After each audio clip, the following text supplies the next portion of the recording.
Welcome to Bayes University, Abuja, Nigeria, with a legacy of excellence and a vision for nurturing future leaders.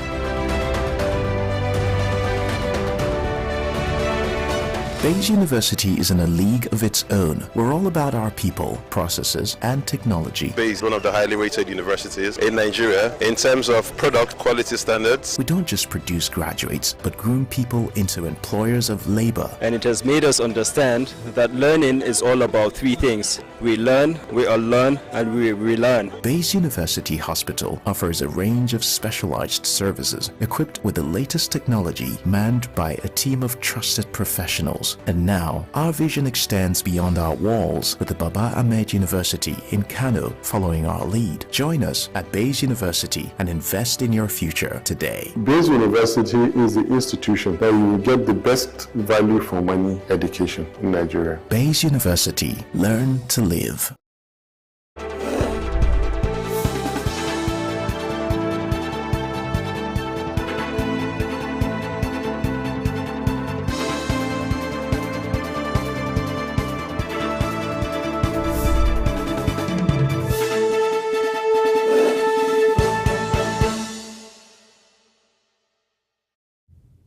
Hello and welcome to Midday News here on Global Television, coming to you live from the nation's capital, Abuja. Hamadik and Michael. We'd like to remind you that Global Television is on DSTV channel 365 and Star Times channel 276. And now the details of the news. President Bola Tinubu has ordered immediate suspension of NBAD governance protests in the country. Tinubu made the order in live broadcast while addressing Nigerians following the ongoing youth protests across the country.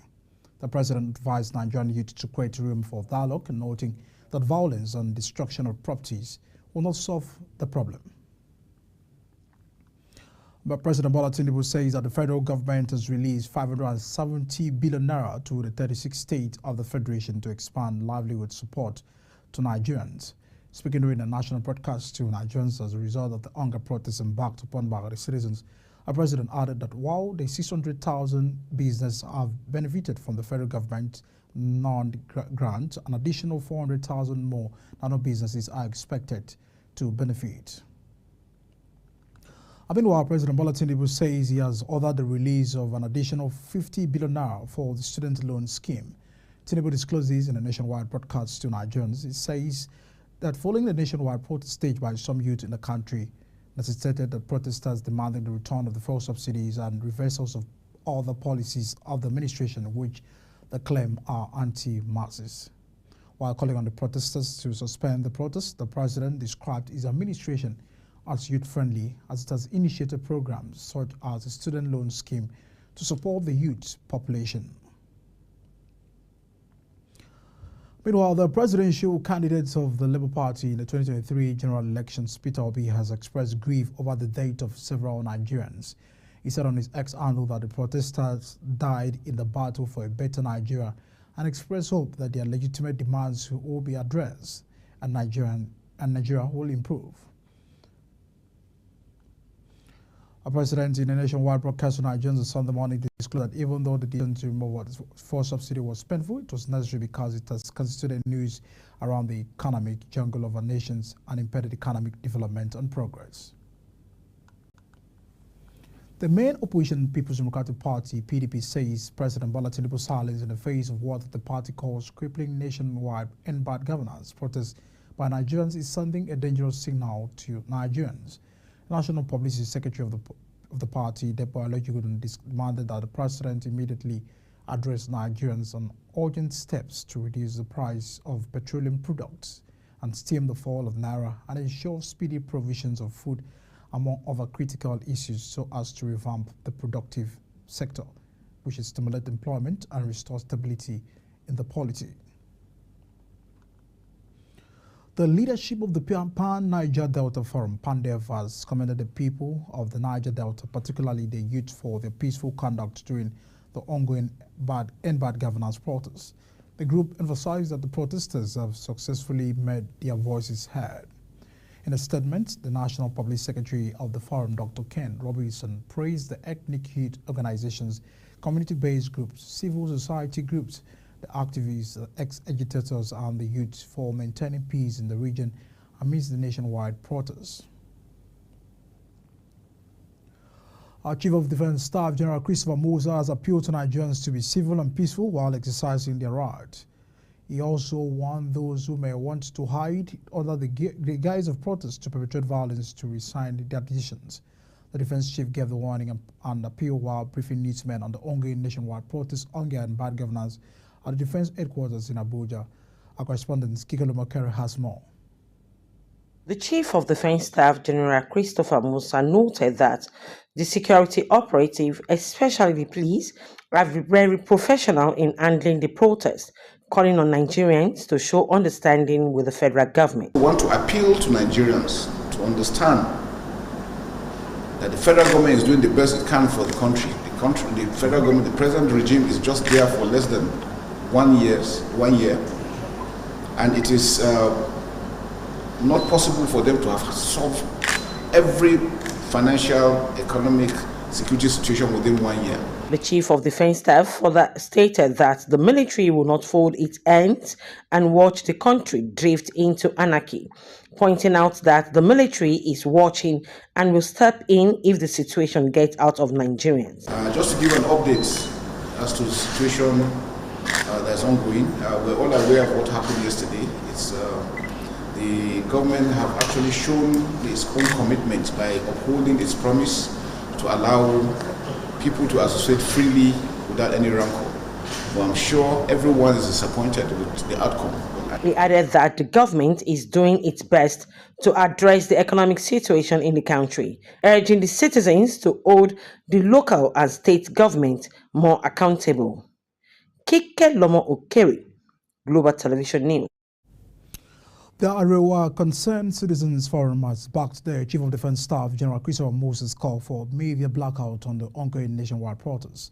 The forum expressed its support in a statement signed by its National Coordinator Dr. Victor Bawabi, the Assistant Secretary Moses Eneche, and the Director of Media and Publicity Malam Ibrahim.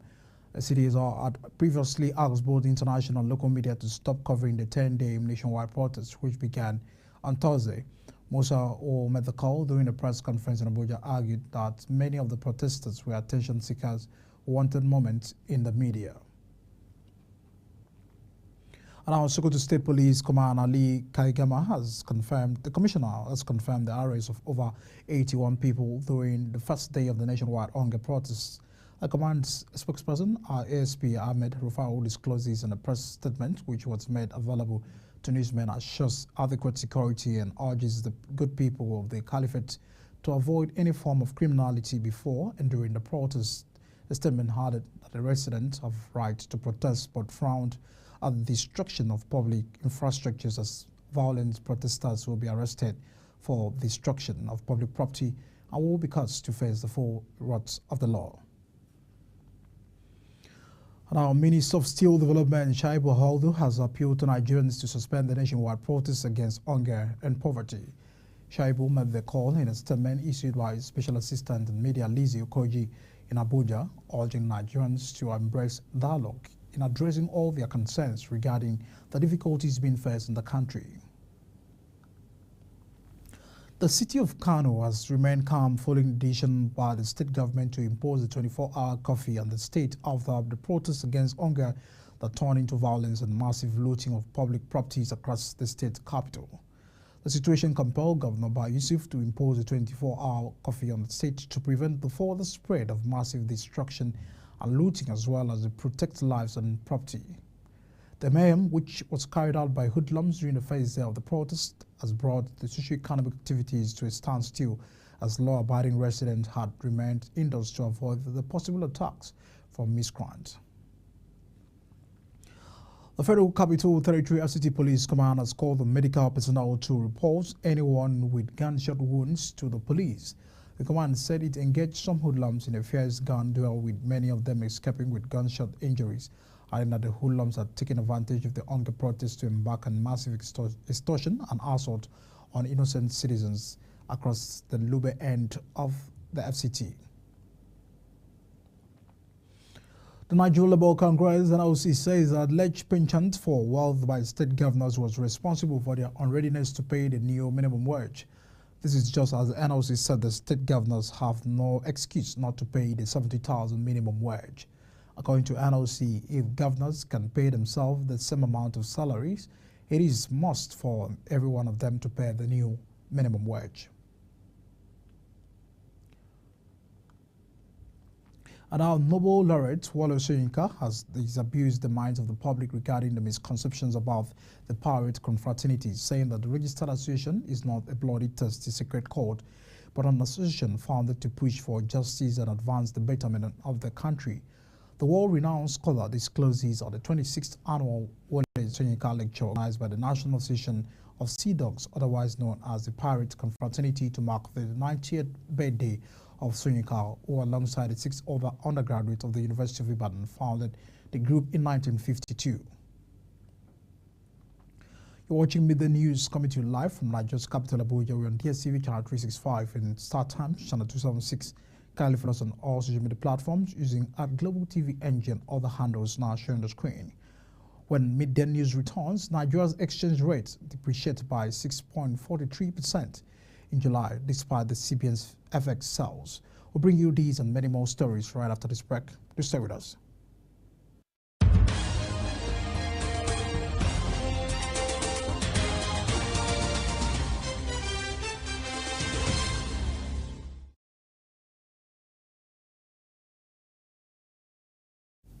You're still watching Midday News here on Global Television. Many thanks for staying with us. Now, Nigeria's exchange rate closed July 2024 at 1,608.73 to a dollar, marking a 6.43 depreciation on the official market for the month. According to data from the FMDQ, the Naira performed at a 4-month low in July, fluctuating between the low of 1,500.32 Naira and a high of 1,621.12 Naira, breaching the 1,600 Naira ceiling.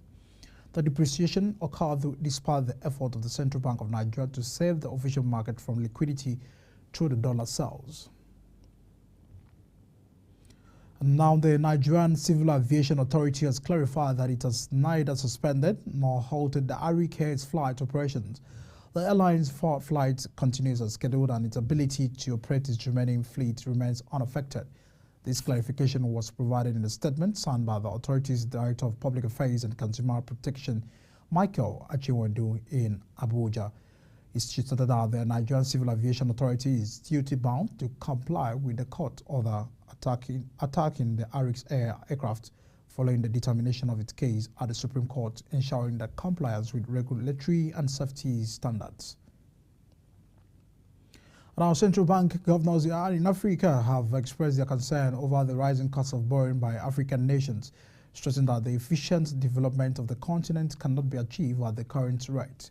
The governors advocating a drastic cut in the costs of borrowing say this position will be submitted at the forthcoming International Monetary Funds and World Bank's annual meetings, while canvassing for the adoption of a common position by the African continent. And now to foreign scene. Republican presidential candidate in the United States November election, Donald Trump says he has agreed to debate his Democratic opponent, Vice President Kamala Harris, on the Fox News on September 4. It was not immediately clear if Harris had agreed to the debate. The Trump's post came hours after the Vice President secured the Democratic Party nomination as a standard bearer in the November presidential election. Now, Venezuelan authorities have ratified Nicolas Maduro's election victory as a growing number of nations recognize his opposition rival as a true winner. It is gripped by anxiety after the Sunday's disputed presidential vote. The oil-rich nation braced for the fresh protests as both Maduro and the opposition call for their supporters to demonstrate this weekend. Venezuela's election authority, meanwhile, ratified Maduro's win with 52% of the vote and said that González Orentia had garnered 43% of ballots. And now Russia and Ukraine has repelled the drone attacks overnight to their respective armed forces, says that over 2 years after the Moscow launched its offensive on Ukraine. They have stepped into strikes on Russian territory this year, targeting the energy sites that it says they fuel Russia's assault on Ukraine, as well as the towns and villages just across the border. The Russian Defense Ministry said it has destroyed at least 76 drones launched by the Kyiv, including the 36 over the border region of the Rostov and the 17 in the oil region. And more to sports news, a former Super Eagles player, Victor Weber, has asked stakeholders to inject more grassroots football competition initiative into the round-leader game to produce more talent for the country. He said this in Akure, on the state capital, at the press conference heralding the finals of the annual Akogan football competition scheduled to be held in Oka, headquarters of the Akoko Southwest local government area of the state. The former African Footballer of the Year said the development of the game should not be left to the government alone. Now, Nigeria's two representatives in the men's 100-meter event in the ongoing Olympics in Paris, the Kayisola Ajayi and the Favor Ashe, have booked their spot in the semi-final. While Ajayi won his heat, Ashe qualified as one of the fastest fourth-place finishers. Ajayi, our trans-defending Olympic champion, the Lambert Marcel Jacobs, clocking the 10.02 seconds, while the Italian finished in 10.05 seconds in heat 5. The Ghana's Abdullah Rashid Samiu finished third in the 10.06. And our Olympic fans at the Stade France are overjoyed with the opening morning of the athletics, which saw the flamboyant American sprint star Jack Carey is told our 100 meters heat. The reigning world champions aiming to regain the 100 meters title for the U.S. for the first time since the Galley Divers won in 1996 closed the 10.94 seconds.